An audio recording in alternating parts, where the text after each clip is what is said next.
Cette histoire commence un petit peu avant l'été 2025. Je suis devant mon IDE favori, PyCharm, Golang, IntelliJ, WebStorm, en fait, un produit de la suite de la société JetBrains. Et je suis en train de coder et je fais des tests avec Devoxx Genie, qui est un ancêtre de Claude Code, mais qui est fait par mon collègue Stephen Johnson de l'équipe Devoxx Belgique. Je m'amuse beaucoup. Ça commence à générer des bouts de code dans mon IDE avec du Python.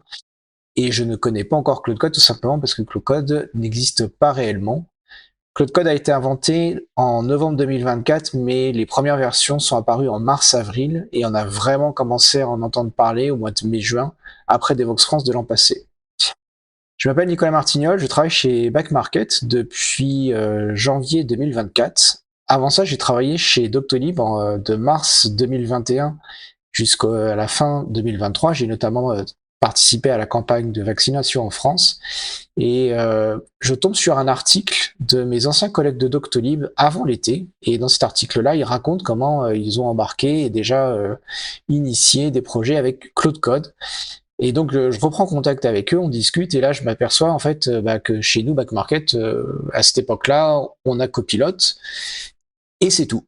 On n'a que Copilot, on n'a rien d'autre, et Julien Tanet, qui est staff engineer chez Doctolib, m'explique et me montre que Docto utilise déjà deux logiciels, Cursor et Claude Code, et on discute ensemble, j'en reparle ensuite à mes collègues chez Back Market, et on décide un petit peu de se bouger, parce qu'on a le sentiment qu'il est en train de se passer quelque chose et qu'on va passer à côté d'une petite révolution. Avant l'été, mon collègue Théotime Lévesque, qui est le deuxième principal ingénieur chez Back Market, prend la partie curseur de son côté et moi je prends la partie Claude Code. Donc les deux principaux arrivent et on commence un petit peu à chercher des personnes intéressées comme nous pour pouvoir tester. Rapidement, on crée des groupes de travail.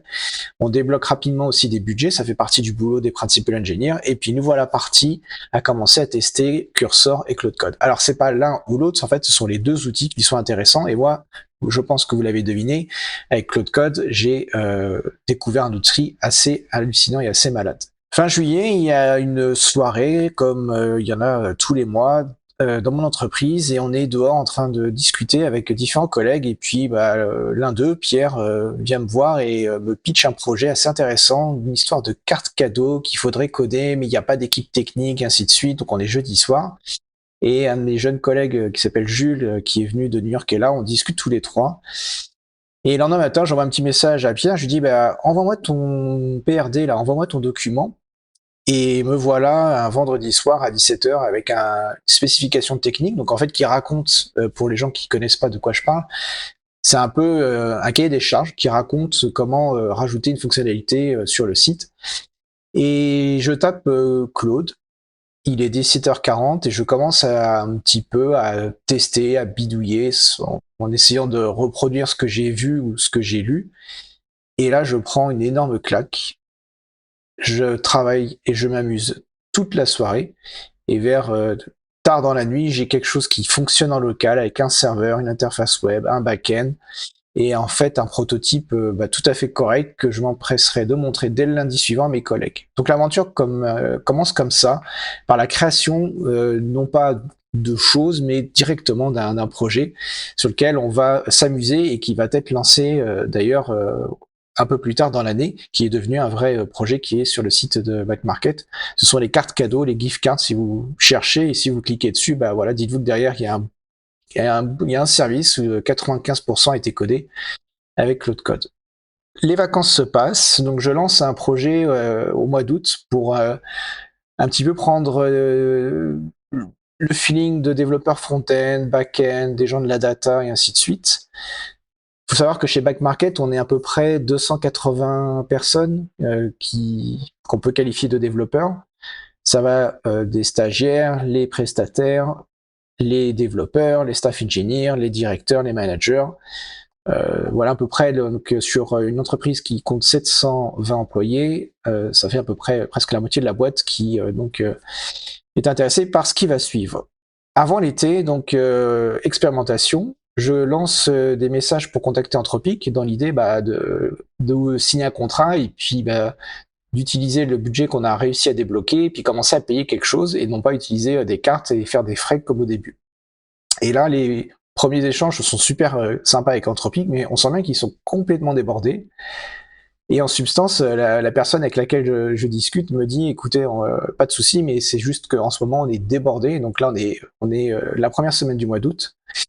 Et donc je me dis, pas de problème, on va laisser la carte pendant le mois d'août, ça sera très bien. Et puis on se retrouve une quinzaine de personnes à tester. On lance un projet qui s'appelle Claude Code Summer Experience. Alors, Claude Code Summer Experience, ça va pas parler aux personnes qui sont un peu jeunes, mais il y a quelques années, dans la musique électronique, il y avait un DJ qui s'appelait Claude Chalet, j'ai peur de mal le prononcer. Et en fait, j'ai directement fait référence à ces séries de musique que moi j'écoutais quand j'étais un peu plus jeune. Mais bon, vu mon âge avancé, je pense que ma référence est passée un petit peu à l'as. La rentrée arrive, je vois un mail d'Anthropic dans ma boîte aux lettres, on est le 4 septembre, et entre-temps, mon collègue Théotime, lui, il a complètement onboardé les gens sur Cursor, il y a 95 personnes, il a réussi à mettre en place tout ce qui est SSO avec Octa, et moi, côté Anthropic, j'avoue que c'est un petit peu léger, et la carte commence un peu à chauffer, donc je recontacte, je rediscute, et puis on réussit enfin à mettre quelque chose en place, je discute avec mes copains de la plateforme pour mettre tout ce qui est SSO. Pourquoi on fait ça? Parce que pour back market, imaginez-vous, en fait, ça veut dire quoi installer Claude Code dans votre entreprise? C'est peut-être une chose que vous connaissez pas. On va pas prendre des plans. Donc nous, on va pas prendre des plans Claude Max à $20 ou à $200. On va prendre un fonctionnement par API. Donc ça veut dire qu'en fait, notre facturation, elle est faite sur l'usage. Ce qu'on veut pas, c'est prendre tout de suite des plans à $20 ou à $200 et puis avoir des personnes qui essayent et puis qui ensuite arrêtent, ne se servent pas de ça. Et deuxième chose, on ne sait pas où on met les pieds pour l'instant, et donc on décide de faire ce choix-là, et qui est un choix qui va nous coûter un petit peu plus cher, mais qui est très intéressant pour avoir la granularité et la finesse d'informations qu'on n'aura pas forcément avec des plans d'entreprise. Mais bon, vous allez voir que l'expérience coûte un petit peu plus cher. Nous voilà partis donc avec maintenant un compte entreprise qui nous permet aussi au passage donc d'avoir l'authentification SSO. Donc les gens utilisent leur adresse email back market. On peut automatiquement les onboarder. À partir du moment où ils sont dans un certain groupe technique, ils ont automatiquement accès.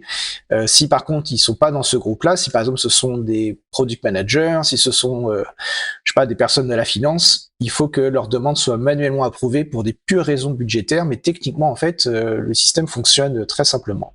Et du coup, on commence très timidement à avoir des gens qui utilisent Claude Code. Le choix que je fais à l'époque, c'est d'en parler et c'est d'expliquer à tout le monde qu'il n'y a pas de limite, il n'y a pas de budget. On est à la fin du mois de septembre, c'est du all you can eat et il y a une période qui arrive aussi très rapidement pour nous qui va un petit peu ralentir les choses et nous faire prendre un petit peu de retard. Je vais vous en parler dans quelques instants. Donc après, à partir du moment où vous introduisez Claude Code dans une entreprise comme la mienne, ce qu'il faut faire, c'est documenter, commencer à expliquer, commencer à identifier les personnes, les early adopters, prendre du feedback, commencer à voir ce qui fonctionne pas, les interrogations des personnes. Et donc ça, c'est un travail que je vais faire en me concentrant d'abord sur les personnes qui ont été les plus hypées pendant l'expérience Claude Code Summer dont je vous ai parlé tout à l'heure. Et ça permet de découvrir des projets, des idées, des choses que les gens font qui sont vraiment sympas. En octobre-novembre, on commence pas mal à tester différents serveurs MCP et je me souviens aussi de petits moments où la petite goutte de sueur coule sur le front en regardant les factures et je vois notamment un de mes collègues qui par rapport aux autres fait une sacrée consommation de tokens. Je l'appelle, on discute et je regarde son setup avec lui et en fait on s'aperçoit qu'il a une quinzaine de serveurs MCP activés. Datadog, Jira, Context7, Chrome DevTool, et ainsi de suite. Et en fait, il a pris ma page de documentation dans laquelle je proposais aux gens d'utiliser des serveurs MCP, et on n'avait pas compris tous les deux que, on est en octobre, octobre-novembre, on n'avait pas compris que, en fait, il faut pas faire ça. Il faut surtout pas avoir tous les serveurs MCP activés par défaut parce que sinon, à chaque question que vous posez avec Claude Code, vous allez envoyer 30-40% de tokens pour rien vers l'interface d'Anthropic et ça va faire artificiellement augmenter votre consommation. Ça revient en fait à chauffer, à mettre les radiateurs à 8 et ouvrir les fenêtres à l'extérieur alors que il fait très froid, donc ne faites pas ça chez vous. Et on commence donc à voir quelque chose, quelques patterns comme ça qui vont nous amener après, un peu plus tard, à parler pas mal d'argent. Après, la question qui en fait, enfin la question que je voudrais vous poser, qui va en fait avoir besoin d'utiliser Claude Code? Euh, Nous, en fait, on s'est dit, bah, n'importe qui, que tu sois junior, senior, expérimenté, que tu sois directeur, alternant, stagiaire, et même les prestataires externes, en fait, on laisse tout le monde essayer le logiciel, mais on n'en fait pas non plus une consommation énorme, je trouve. Et on arrive en fait à une période dans laquelle on commence à friser le code. Il faut savoir que Back Market, tous les ans, la période du Black Friday est très très importante en termes de business pour nous. Et pendant une semaine, on contrôle énormément ce qui part en production et c'est pas du tout le moment où vous allez vous amuser à pousser une PR avec 40 fichiers modifiés, vibe codé avec Cloud Code. C'est vraiment vraiment pas le moment de faire ça, quoi. Et à mi-novembre, 12 novembre je crois, j'ouvre un peu plus les vannes et on commence pour le coup à en parler ouvertement et on dit aux gens allez-y c'est parti, vous pouvez maintenant tous utiliser Cloud Code et donc là on a un pic d'adoption assez sympa, on passe à plus de 120, 130 personnes. En ordre de grandeur, je vais parler d'argent pour que vous compreniez un peu de quoi je parle. Et si vous avez une entreprise, si vous travaillez dans une entreprise comme la mienne, ça va vite vous donner un petit peu l'idée d'où on met les pieds. Donc ce que vous voyez en toute transparence, bah, c'est notre investissement, notre facture mensuelle. Donc au mois d'août, on est à 1500. Au mois de septembre, on est à 4900. Au passage, les couleurs que vous voyez, c'est les modèles qu'on utilise. On commence à utiliser Sonnet 4.5 à la fin du mois de septembre. Au mois de octobre, Sonnet 4.5 est le plus utilisé. On est à 6400 $. 7900 $ avec l'apparition de Opus 4.5. La période de fin d'année, qui est un petit peu plus calme, on voit la bascule entre Sonnet 4.5 et Opus 4.5 assez équilibrée. On est à 15 000 $ au mois de janvier, 22 000 $ au mois de février, avec l'apparition de Opus, la disparition d'Opus 4.5 et surtout l'apparition de Opus 4.6, qui est quand même assez cher, et le mois de mars qui vient de s'écouler. On voit quand même qu'on a une utilisation peut-être un peu trop importante de puces. Je pense que c'est quelque chose sur lequel on a envie d'avoir un léger contrôle ou d'expliquer aux personnes. Mais voilà. Donc là, vous voyez en toute transparence un petit peu ce que ça donne sur une entreprise avec actuellement un peu plus de 200 personnes, si je dis pas de bêtises, qui s'en servent. Donc voilà un peu les ordres de grandeur.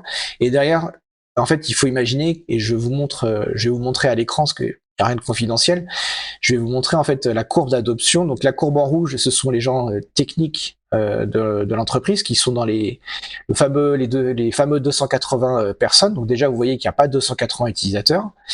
Et ce qui vient en complément au-dessus, ce sont les gens qui sont pas rattachés au grand département technique, qui sont par exemple les gens de la data, les gens qui sont côté produit, qui sont quand même aussi des utilisateurs de Cloud Code, les designers, les fonctions support et ainsi de suite. Donc vous voyez, il n'y a pas que des développeurs qui utilisent Cloud Code, loin de là. Et du coup, quand on commence à parler de budget, là on s'aperçoit en fait qu'on va rapidement consommer le budget qu'on avait prévu pour 2026. C'est une bonne nouvelle, ça veut dire que les gens utilisent le logiciel, mais il va falloir faire attention à ça et donc on commence un peu à réfléchir à comment contrôler ça. Donc ce que j'ai fait, c'est que la console d'Anthropic en fait est pas mal, mais elle vous donne pas forcément une vue assez détaillée de ce que fait chacun individuellement. Et donc ce que j'ai fait, c'est que j'ai pris Cloud Code et j'ai vibe codé ma propre console Anthropic pour pouvoir avoir toutes les statistiques dont j'ai besoin pour faire mon travail. Et mon boulot, en fait, c'est que quand vous êtes principal engineer, vous n'avez pas des gens en dessous de vous qui vont faire des choses pour vous. C'est à vous de travailler avec d'autres personnes, de leur expliquer, de les influencer et d'aller voir ce qu'elles font pour pouvoir un petit peu les aider, les comprendre. Ça fait partie du boulot, quoi. Aujourd'hui, en fait, ce que je peux vous partager, on est début avril, et ce que je pressens, et je voudrais aussi avoir votre retour là-dessus, pour les différentes personnes avec lesquelles j'ai discuté ces dernières semaines. J'ai discuté avec différents CTO, des staff engineers dans différentes entreprises. Je prends beaucoup de temps d'écouter, discuter avec les gens à l'extérieur de ma boîte pour comprendre un petit peu. Et c'est intéressant parce que parfois, on vous raconte des histoires que les autres rencontrent et nous, on n'y est pas encore. Et donc, ils nous racontent aussi comment ils ont pu adresser ce genre de problème. Donc en ce moment, nous, notre situation, on est dans la situation de l'élastique. Alors qu'est-ce que c'est que l'élastique? Il faut savoir que si vous prenez 280 personnes, vous n'allez pas avoir en une semaine 280 personnes qui sont 100% capables de travailler avec Claude Code. Deuxième chose, nous ne sommes pas dans un mode incitatif, donc en fait, les personnes qui veulent pas utiliser ni Claude Code ni Cursor, elles sont pas obligées de l'utiliser, elles peuvent continuer à travailler normalement. Troisième chose, des gens utilisent que Cursor et ils sont plus dans un mode avec de la complétion de code et une partie de la génération, et d'autres personnes sont complètement en Claude Code. On a des populations qui commencent à avoir des comportements différents. Ensuite, encore autre chose, c'est que certaines personnes vont en fait réussir à aller au-delà rapidement du simple prompt. Donc sur le blog de Tueur Express, je vous ai partagé une matrice de maturité. Je vous mets l'article pour que vous voyez un petit peu de quoi on parle. Débutant, pour moi, c'est vous n'avez aucune connaissance d'un agent de développement comme Claude Code. Par contre, je considère que vous avez déjà au moins fait un peu de chat GPT pour discuter, peut-être éventuellement Dust, mais voilà où vous en êtes. Le niveau 1, c'est vous êtes utilisateur de Cursor, Windsurf, et vous avez fait l'utilisation d'autocomplétion. Donc ça veut dire que vous êtes dans votre IDE, vous êtes en train de faire du Python, du TypeScript, du Go, ce que vous voulez. Vous êtes assisté dans la saisie du code, il y a des parties du code qui sont générées, mais notamment par exemple pour Cursor, le contexte, c'est l'étape qui sont ouvertes et votre code base qui a été indexé, ni plus ni moins, mais ça reste uniquement centré sur l'édition du code. Ça va pas aller sur Internet, ça va pas aller voir les logs de vos serveurs, ça va pas aller chercher dans votre Docker la base de données. Donc c'est vraiment ce que je considère comme quelque chose qu'aujourd'hui on devrait tous faire. Il n'y a pas de raison de ne pas être assisté au moins dans la saisie. Il n'y a aucun intérêt à faire la dactylographie. Et donc beaucoup de gens travaillent aujourd'hui comme ça. Ça fonctionne bien et on a un petit léger gain de temps. Et tout ce qui est laborieux a été remplacé par de la saisie automatique. Donc je pense qu'aujourd'hui c'est quasiment 70% des personnes qui travaillent avec ce genre d'outil-là. Et par contre, vous n'avez pas encore testé Claude Code. Le niveau 2, pour moi, c'est vous rentrez dans un univers qui est la génération assistée par un agent externe. L'agent externe, en général, c'est Claude Code, ça peut être Codex CLI, ça peut être Copilot CLI, et ça peut être aussi Cursor dans sa partie, justement, aussi CLI, qui est vraiment similaire à Claude Code. Donc moi, j'utilise le mot coding agent, donc agent de développement. Vous êtes plus forcément devant votre IDE, vous êtes même parfois dans un terminal, vous êtes dans une fenêtre terminale de votre IDE, vous êtes dans une partie particulière de votre VS Code, et en fait vous êtes rentré dans un mode où vous commencez à décrire ce que vous souhaitez faire. Parfois vous utilisez d'autres outils comme ChatGPT pour faire des prompts et vous les copiez-coller.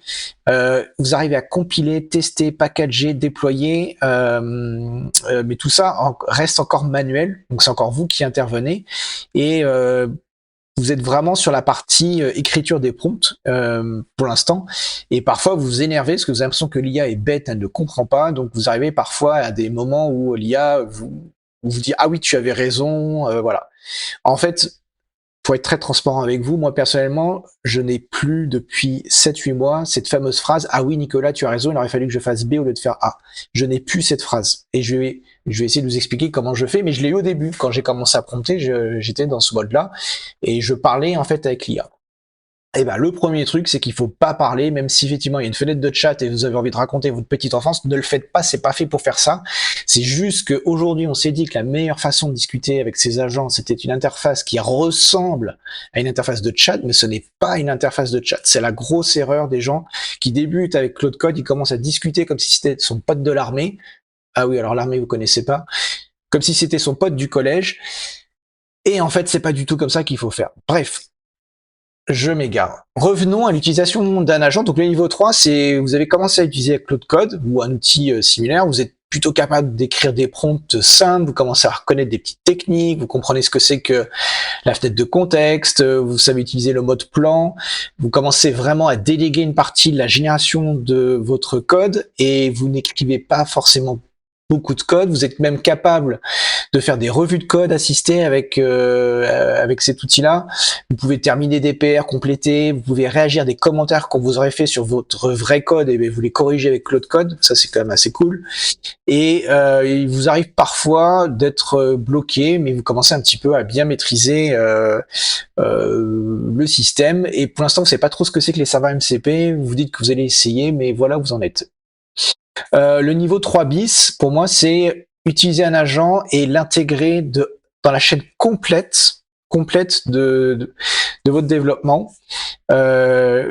Vous utilisez des outils comme /review, Simplify, /insight pour Claude Code, donc vous commencez à connaître un petit peu des astuces. Vous savez ce que c'est qu'afficher Claude.md, vous savez ce que c'est que les MCP, les skills, les rules. Vous comprenez un peu le fonctionnement de la fenêtre de syntaxe de Claude Code.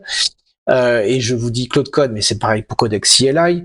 Et vous savez faire des trucs assez sympas comme rechercher de la doc, bouger l'état de tickets, faire de l'architecture, créer des fichiers SVG, faire de la lecture de documents PRD, créer des maquettes, aller sur du Figma, créer du code, créer des tests unitaires, préparer des tests d'intégration avec du Playwright, avec un serveur MCP, vous savez exécuter ces tests, vous savez faire des revues de code parce que vous êtes quelqu'un de formidable, vous savez fixer des bugs, améliorer le code que les autres ont fait et vous avez un impact sur un projet global.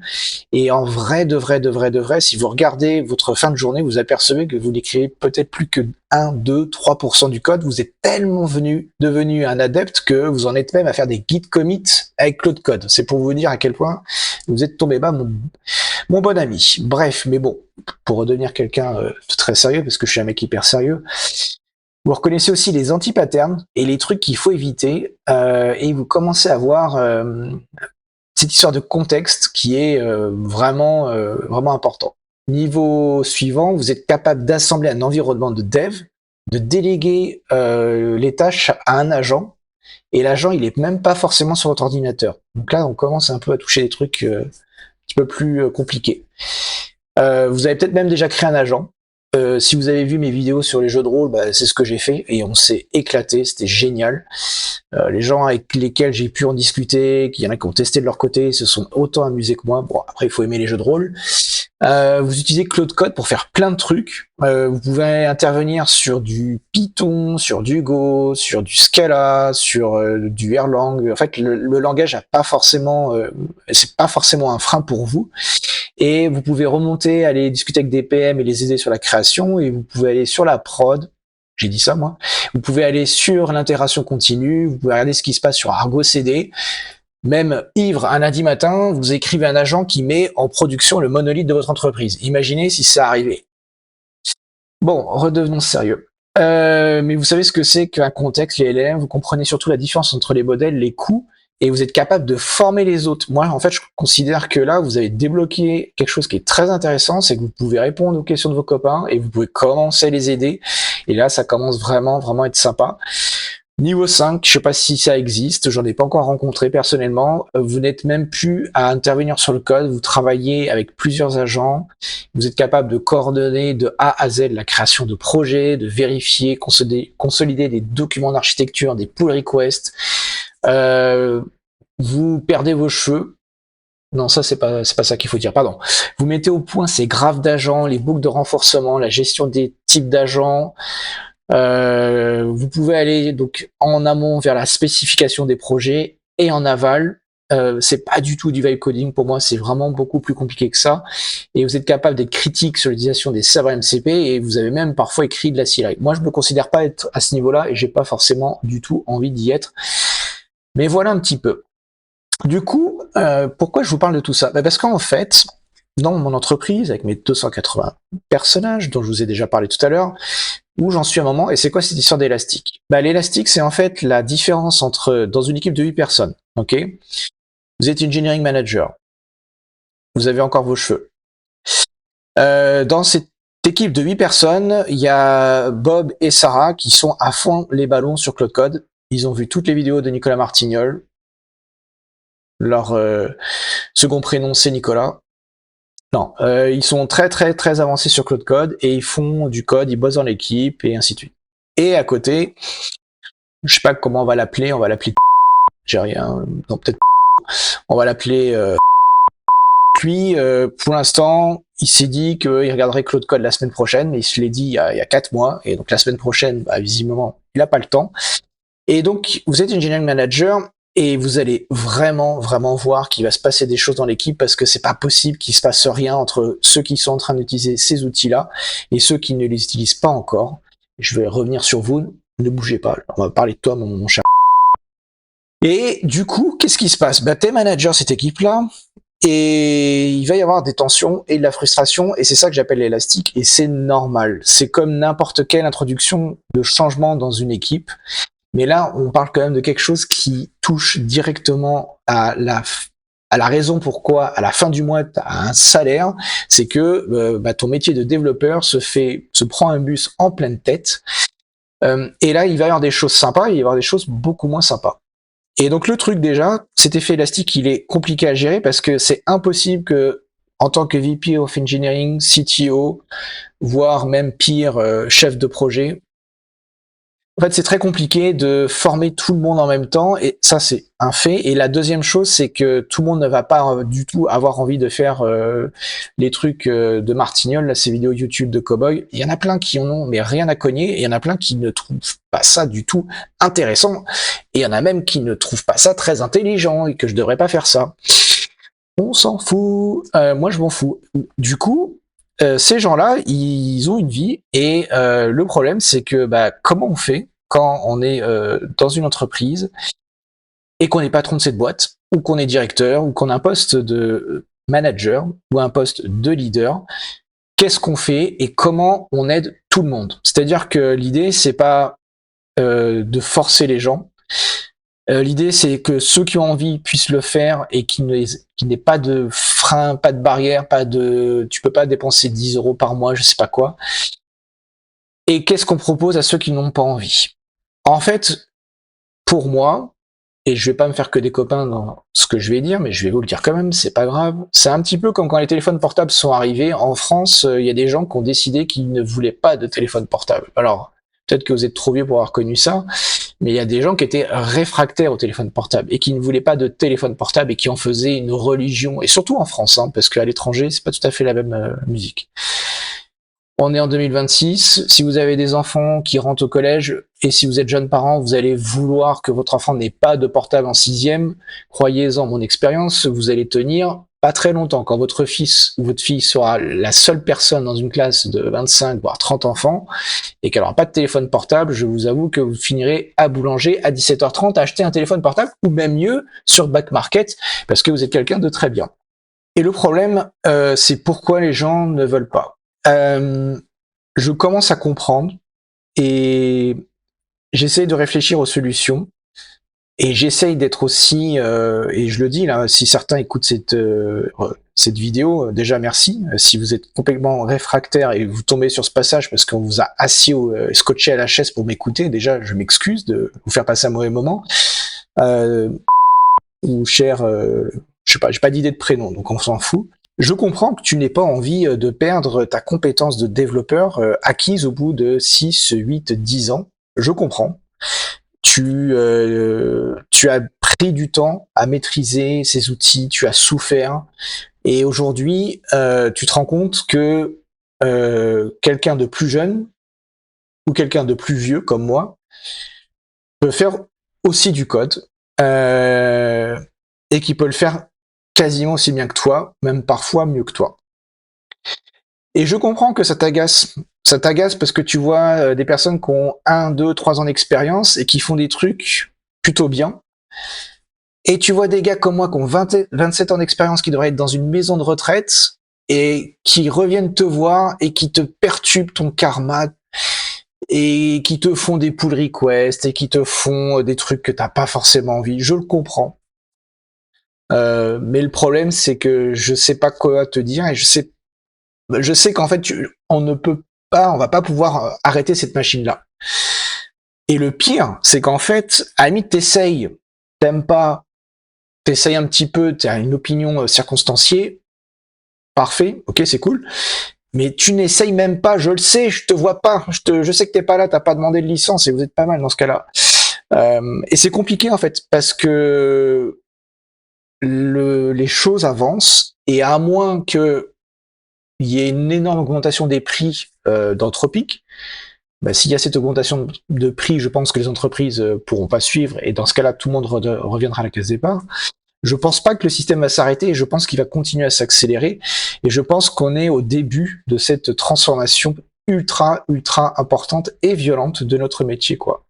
Donc ce que je viens de dire, c'est que les coding agents, comme Claude Code, remettent, en termes de capacité à produire du code correct, à peu près tout le monde sur la même page. Et qu'on vienne pas me dire qu'un junior avec un Claude Code écrit du code de moins bonne qualité que quelqu'un qui a 8-10 ans, c'est faux. Qu'on vienne pas me dire que quelqu'un qui devrait être à la retraite, comme moi, et qui code, fait des choses moins bonnes, c'est faux. Mon expérience personnelle, c'est que j'ai pu travailler, j'ai pu faire je crois que je dois être dans les 5e, 6e committers sur Monolith, j'ai fait plus de 103 ou 108 pull requests sur une période de temps assez courte. Et je l'ai fait sans crier trompette, et j'en ai fait une grande partie à la main, pas que du Claude Code. Donc j'ai une légitimité pour vous raconter ce que je dis. C'est que moi, mon boulot, c'est pas juste de dire aux autres fais ceci, fais cela, c'est je fais énormément, je mets beaucoup les mains un peu partout, et ça me permet de comprendre les choses, et ça me permet aussi d'avoir une légitimité quand je dis aux gens écoute, ça marche bien ou ça marche pas. Ils voient réellement, ils voient le nombre de contributions que j'ai fait, et je gagne du temps personnellement parce que, en fait, la pure partie dactylographie, pour moi, qui suis un peu plus vieux, n'a aucun intérêt. Je n'ai aucun plaisir, mais plus, moi c'est fini, voilà. Vimimax, je m'en fous, mais alors d'une force. Et Golang, PyCharm, WebStorm, j'adore ces logiciels-là, mais je sais ce que je veux faire et ma valeur n'est pas dans la pure saisie. Enfin, ça fait un peu cher la ligne de code, d'accord, rapporté à mon petit salaire. Donc, je trouve que c'est ridicule pour moi de taper du code, et je trouve que merci les agents Claude Code, je peux faire des choses pour quelque chose de plus impactant pour l'entreprise, et en faisant des choses qui ne sont pas que écrire du code. Je peux faire du Terraform, je peux aller regarder des logs de Datadog, je peux surveiller Argo CD, Circle CI, je peux aller sur Confluence crafter des tonnes et des tonnes de pages pour créer des résumés, je peux faire plein de choses avec Claude Code. Et en fait, c'est ça que les gens ne captent pas, c'est que la partie code, on s'en fout. Mais alors, mais d'une force, Claude Code, c'est un outil qui utilise des agents, et c'est un outil qui est sur ta machine et qui utilise des tools qui sont sur ta machine. Et c'est là la grosse différence avec Cursor. Cursor, c'est de l'autocomplétion, c'est un excellent outil, il y a un système très intelligent qui fait une inférence de code. Donc en fait, là où Cursor est meilleur que ChatGPT, c'est qu'il regarde ta code base, il construit un arbre syntaxique, et quand il travaille, Cursor est assez intelligent, mais il est intelligent que sur ton projet. Il n'est pas intelligent sur ton disque, il n'est pas intelligent comme toi sur Internet. Il sait pas faire plein de choses que Claude Code sait faire. Donc les deux sont différents. Claude Code, on sort de l'idée de taper du code et on rentre dans l'idée de déléguer la pure saisie de code, et tout ce qui est idéation, c'est complètement sorti. Pour revenir à l'histoire de l'adoption, alors du coup, comment on fait quand on est dans une entreprise et que on peut faire du Claude Code? Alors pourquoi je dis ça? Parce que j'ai rencontré des entreprises, et c'est pas une surprise. Vous travaillez dans une entreprise qui commence par le mot ta et qui finit par le mot less, j'imagine que vous pouvez pas faire du Claude Code. Je pense pas que vous ayez le droit de le faire, et que vous allez certainement plutôt utiliser des outils souverains type Mistral pour le faire, pour des problèmes évidents liés au domaine dans lequel vous travaillez. Je sais pas si vous travaillez dans une banque, je sais pas où en sont les banques, et je m'interroge en fait de ce que sont devenus les conseillers. Alors je parle pas des conseillers bancaires, mais je parle des consultants, c'est l'autre mot que je voulais dire. Je me demande ce que devient un consultant MOA, MOE. Alors je sais même pas si ces mots-là existent encore. Et en 2026, avec Claude Code, avec Claude Cowork, qui est un outil de malade, qui défonce Excel et qui met par terre des trucs de ouf. J'espère que les gens qui m'écoutent et qui sont consultants utilisent ces outils-là, parce que c'est d'une force, mais formidable. Il y a des entreprises aussi, une personne qui travaille en Allemagne avec qui j'ai discuté sur scène dans une conférence hier, le 31 mars, elle disait, cette personne-là, en témoignant que dans son entreprise en Allemagne, le choix qui avait été fait, c'était pas d'utiliser ni Claude Code, ni Codex, et ainsi de suite, c'était c'était un autre outil dont je vais pas dire le nom, et que les développeurs avaient le droit que à 10 dollars par mois. Et donc la personne raconte que quand tu arrives le lundi à 8 heures, allez, tu arrives à 9 heures, le lundi à 11h30, tes 10 dollars, ils ont dégagé, et du coup, les gens utilisent leur téléphone personnel pour pouvoir faire du chat GPT, et prennent de leur téléphone personnel, font des copier-coller vers leur IDE pour bosser, parce que ils voient bien qu'avec un chat GPT sur ton téléphone portable, tu peux faire quand même des choses vraiment intéressantes, et ils bossent en copier-coller avec des trucs bien compliqués, ils s'envoient par mail, tout, enfin des histoires, mais vraiment tristes, simplement parce que l'entreprise en question ne veut pas pour l'instant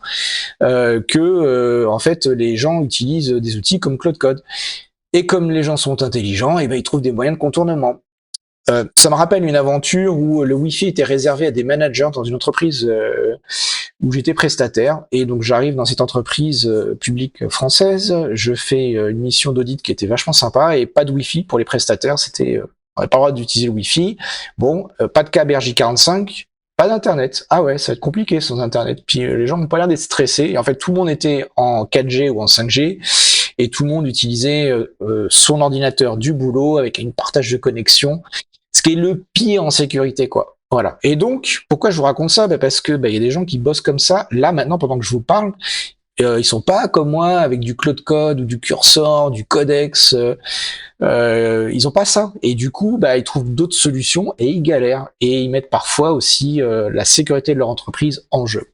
Autre exemple d'un copain très proche qui me raconte ça, qui a fait beaucoup de GitHub, de copilote.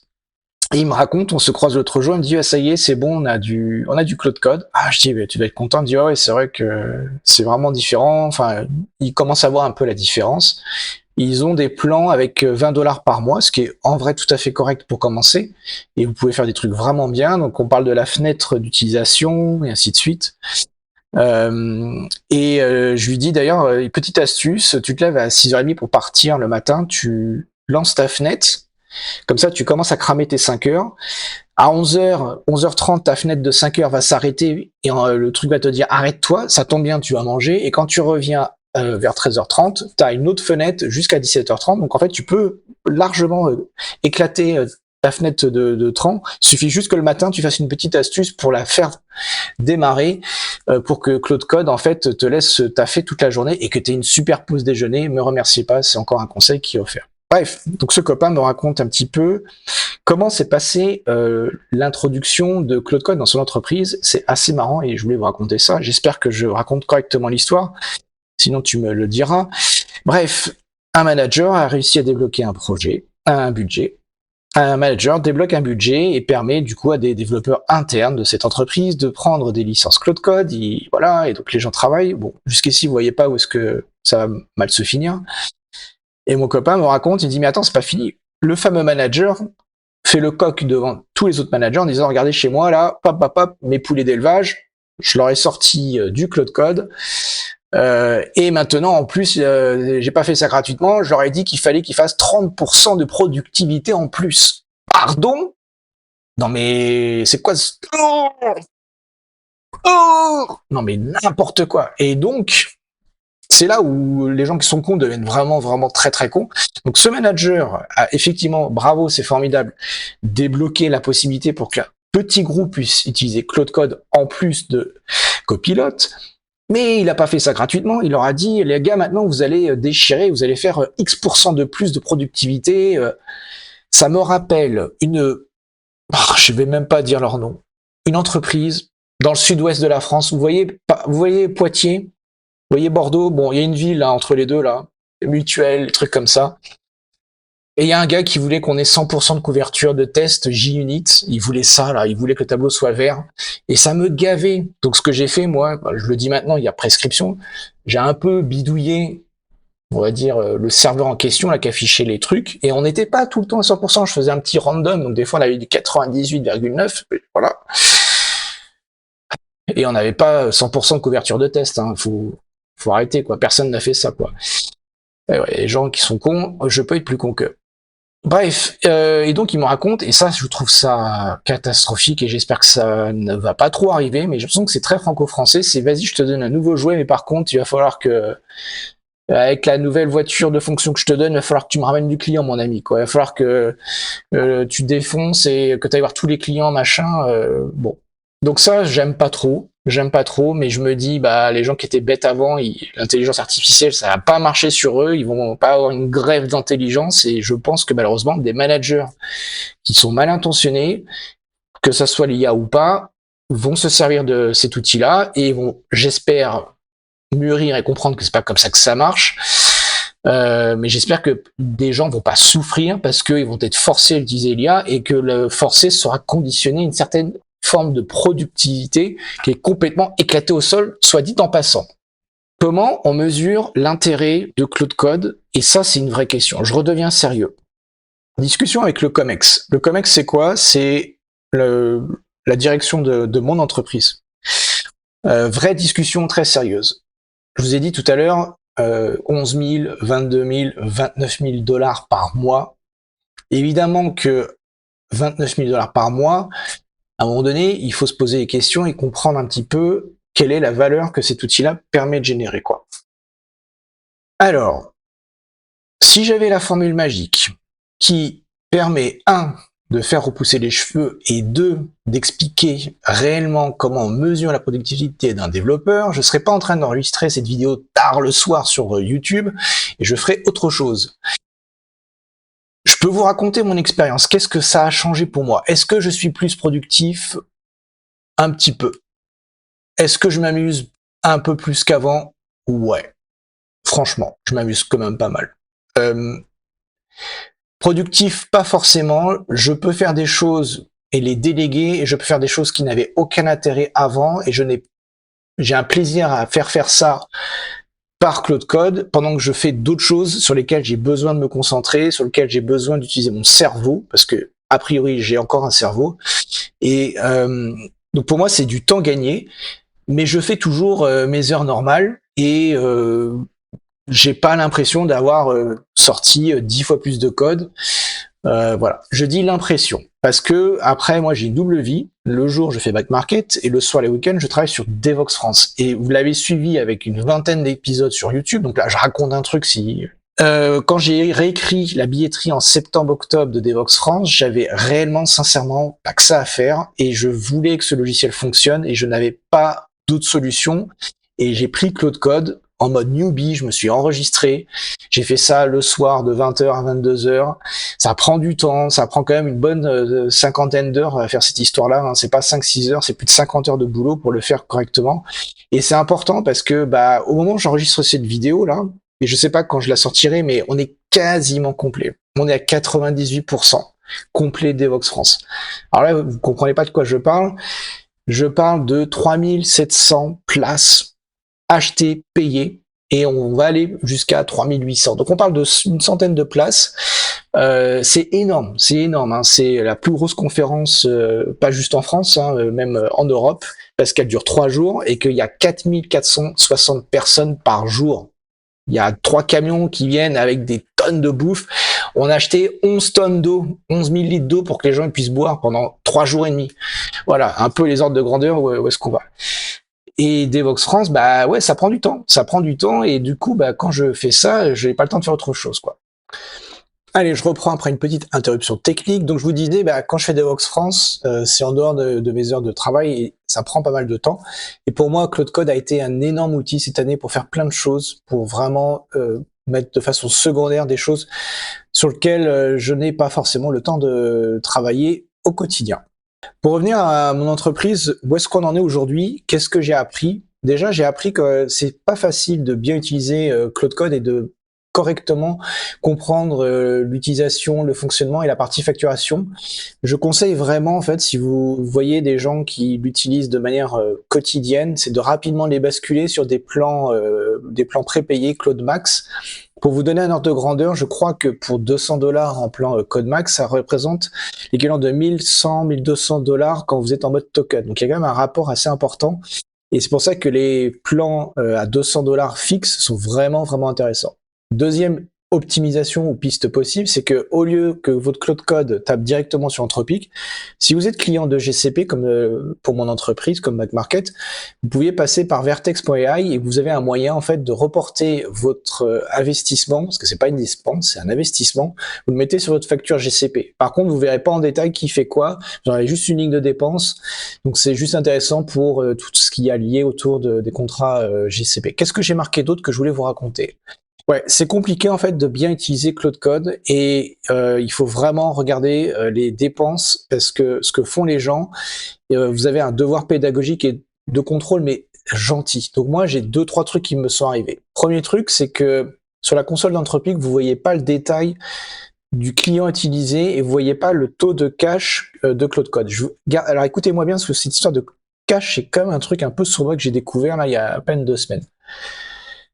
Quand vous utilisez l'API d'Anthropic et vous prenez une clé d'admin, vous pouvez avoir accès à beaucoup plus d'informations. Donc nous, ce qu'on a fait, moi j'ai fait un petit peu d'Airflow avec du Cloud Code et je récupère toutes les stats d'usage de Cloud Code et je les mets chez nous sur du BigQuery.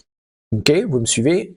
Et sur BigQuery, je trouve plein de choses intéressantes. Vous voyez le User Agent, donc vous voyez quelle est la version du client Cloud Code que les gens utilisent, mais vous voyez aussi des gens qui sont avec du Cursor et qui n'ont pas fait attention, mais leur clé Anthropic est utilisée, et Cursor est trop content de venir taper chez Cloud Code. Donc là, c'est double punition, on a un coup de licence Cursor et on a des gens qui prennent des calls API sur Anthropic. Donc ça, c'est un peu relou, mais bon, on peut pas y faire grand-chose. Et vous voyez aussi des gens qui ouvrent une session le matin et qui bossent toute la journée et qui ont de la compaction. Donc leur session, elle est compactée, mais qui arrêtent leur session à 18h. Et donc le souci de ces gens-là, et je leur ai dit, c'est qu'en fait, vous allez taper sur le cache côté dans l'infrastructure d'Anthropic. Et ça veut dire en fait que votre session renvoie trop d'informations et Anthropic vous a déjà répondu sur une question que vous lui avez demandé, et donc en fait Anthropic vous sert du contenu caché. Donc si votre taux de cache est très important, c'est une bonne chose pour la planète, parce que ça va pas taper sur les LLM, c'est une mauvaise chose pour la facture, parce que ça va taper sur du token, et vous allez payer le même prix sur les tokens. Donc ça veut dire qu'en fait que quand vous travaillez Cloud Code, écoutez-moi, hein, c'est le seul moment intéressant de cette vidéo, quand vous bossez avec Cloud Code, il faut que vous utilisiez /clear quand vous avez fini de faire quelque chose et que vous changez de contexte. /compact quand vous pensez que vous avez assez d'informations et que vous pouvez économiser le truc. Et arrêter et relancer des sessions Cloud Code, c'est déjà bien parce que quand vous arrêtez et vous relancez Cloud Code, il va faire un check, il va se mettre à jour automatiquement, donc il y a un petit update qui est important et c'est intéressant pour avoir les dernières versions de Cloud Code. Ensuite, si vous utilisez vraiment beaucoup Cloud Code, vous faites /insight. Et là, avec /insight, vous allez avoir une analyse assez percutante de votre utilisation de Cloud Code sur votre machine globalement. Et si vous avez plusieurs projets comme moi, vous faites /insight. Peux-tu me dire comment je travaille sur le monolithe Badoom? Et là, le truc va se concentrer que sur un de vos projets et va pas vous raconter tout ce que vous avez fait sur les différents projets, du Terraform, du Python, du TypeScript, machin. Donc ça, c'est vachement pratique pour se faire conseiller et mieux utiliser Cloud Code et éviter d'utiliser une fenêtre de contexte de dingue. Je regarde un petit peu mes notes pour voir si je n'ai rien oublié. Alors il y a des trucs bizarres, il y a des gens qui dépensent 45$ et qui ont fait 0 ligne added, parce qu'il faut savoir que quand vous bossez avec Cloud Code et que vous acceptez des modifications de Cloud Code va renvoyer à Anthropic et va dire Nicolas, il a généré 11 000 lignes de code. Ok? Quand vous générez du code. Et il y a des gens, et je les connais, ils bossent, il n'y a aucun souci, mais du coup j'étais super étonné, je voyais nombre de lignes rajoutées, 0. Dépense 45$. Et du coup, je discute avec eux, et en fait, effectivement, ce sont pas des gens qui utilisent Cloud Code pour coder, c'est des gens qui utilisent Cloud Code pour faire d'autres choses, comme de la recherche, du prompt, pour aller lancer des outils, pour ranger des fichiers sur l'ordinateur, pour faire se balader avec confiance et ainsi de suite. Et c'est normal et c'est très bien parce que Cloud Code porte mal son nom, c'est pas fait que pour faire du code. Vous me suivez? Et donc c'est vraiment bien d'avoir le détail de ces chiffres-là parce que vous comprenez l'utilisation et vous comprenez ce que font. Chez nous, là, on est à peu près à 100... j'ai pas le chiffre en tête, mais on est à peu près à 210-220 personnes actives sur Cloud Code, sur un périmètre de 280 personnes. Mais on a une grosse disparité selon les profils. Les développeurs front-end, on est à 88%. À peu près, il y a 39 ou 40 personnes chez nous qui font que du front et 88% d'utilisation de Cloud Code. Les développeurs mobiles, 100%. C'est une population d'une vingtaine de personnes, ils sont tous à utiliser Cloud Code tout le temps. Et c'est les plus gros utilisateurs. Les back-ends, on est à 59% aujourd'hui. Donc vous voyez, et quand vous regardez, c'est pas parce que vous êtes stagiaire ou senior staff, en fait, vous voyez que c'est assez réparti équitablement. Et vous voyez des équipes, il y a aucune personne qui utilise ni Cursor ni Cloud Code. On est le 2 avril 2026. Après, ce qui est intéressant, c'est la courbe de vitesse. Je vais terminer par quelques chiffres, donc qui seront intéressants pour des gens comme nous. En janvier, on avait 130 personnes actives, donc il y avait au moins dépensé $1 sur Cloud Code. C'est comme ça que moi j'ai dit que c'était quelqu'un qui était actif. Et la personne qui a dépensé le plus, on est quand même à $3,000. Donc là, ça a bien envoyé, quoi. Mais après, elle bosse sur un projet et c'est justifié. En février, on était à 172 personnes, donc plus 32%. Moi, j'ai commencé un peu à faire pas mal de buzz, j'ai commencé à parler de workshops que j'organisais au mois de mars. Et en mois de mars, on est à 202 début du mois et on a dû finir le mois à 210, 215, sachant que la semaine passée, on a fait des workshops à Bordeaux. Donc, on a vraiment poussé les gens qui avaient envie juste d'avoir de l'aide. Après, ce qui est intéressant, je terminerai par ça, quel est le coût moyen dépensé par développeur. Donc, vous prenez la facture mensuelle, vous prenez le nombre de personnes actives, vous faites une petite division. Aujourd'hui, on est à $191 par développeur en moyenne sur les 3 derniers mois. Donc, vous voyez, on n'est pas très loin du fameux plan Cloud Max dont je parlais tout à l'heure, mais on est encore en dessous. Donc, malgré des personnes qui ont vraiment tapé dedans, en fait, si on prenait aujourd'hui 210, 220 licences, on serait au même engagement mensuel que ce qu'on a actuellement. Ok ? Et en février, on a eu des grosses consommations. Au mois de mars, on s'est un petit peu plus calmé. Donc, c'est pour ça qu'il faut regarder un peu le coût. Et 191, c'est beaucoup. Pourquoi je le sais? Mais parce que j'ai demandé à mes copains. J'ai beaucoup de copains. Et mes amis de Doctolib m'ont dit qu'ils étaient à $66 en moyenne. Par contre, ils sont à un montant mensuel plus important parce qu'ils sont bien plus importants et plus de 396 personnes. Et Doctolib, c'est 2300 personnes, 2008, j'ai peur de dire des bêtises, et la tech, c'était 750 personnes, donc c'est 2 fois plus gros que Back Market. D'autres personnes qui sont à $54 par mois, et après, il n'y a pas beaucoup de boîtes comme la nôtre qui sont sur ce mode de fonctionnement de facturation par l'API. Les gens de Théodo, en fait, ils ont un niveau de maturité que le CTO mobile de Théodo, Malek, je crois qu'il s'appelle, j'ai oublié son prénom, expliqué en conférence, et il dit en fait quand ils identifient clairement des power users, ils les sortent du mode API et ils leur prennent des abonnements, des subscriptions pour justement contrôler les coûts. Mais il faut que des gens surveillent, il faut vraiment un côté financier, et c'est très éphémère et c'est très fragile. Il faut voir que les prix pour l'instant ils sont comme ça, mais on ne sait pas si dans 2-3 mois ça sera pas 600 € par mois. On ne sait pas. On vit dans un monde qui bouge très très vite. Voilà, cette vidéo elle était longue. Cette vidéo, elle était longue, mais je pense qu'elle est unique parce que c'est l'expérience d'un petit principal engineer d'une boîte qui s'appelle Back Market qui vient de vous raconter ce qui se passe en toute transparence, en toute honnêteté. Tout ce que je raconte est fact-checké, je ne sais pas quoi, là, par la police de YouTube, blablabla. Je suis réellement comme ça dans la vie, mais je peux être aussi très sérieux si vous le souhaitez. Mais je pense qu'on vit une petite révolution et je m'interroge en tant que leader comment notre boulot, comment on peut aider les personnes à découvrir cette technologie, à se faire une opinion et à ne pas se faire mettre de côté. Parce que moi, quand je bosse et quand je vois 210, 220 personnes qui travaillent et je vois des gens qui viennent me voir en me disant « Waouh, merci », je me dis ces gens-là, ils vont avoir encore certainement un boulot, ils vont continuer à avoir de l'amusement, ils vont continuer à travailler et ils seront capables de former d'autres personnes et ils seront capables d'avoir une opinion. Je trouve que c'est important. Je vous laisse sur ces paroles philosophiques, j'espère que vous avez apprécié même si c'était un petit peu long et je vous dis à bientôt. C'était Nicolas, rendez-vous en tout cas pour ceux qui ont la chance de venir à Devoxx France. Vous venez du 22, 23 et 24 avril, je présenterai avec Stéphane qui est le graphiste, le créatif de Devoxx France, vous me verrez sur scène le mercredi, on va parler d'IA mais pour la créativité, la musique, la vidéo et toutes les choses qu'on a créées là, sur lesquelles on bosse en ce moment pour Devoxx France, donc on viendra raconter ça et j'interviewerai Stéphane qui est un mec hallucinant, génial. Rendez-vous du 22, 23, 24 avril à Paris, à Devox France, au Palais des Congrès, porte-maillot. Il reste encore quelques places. Je vous ai dit tout à l'heure, on a 97, je sais pas quoi.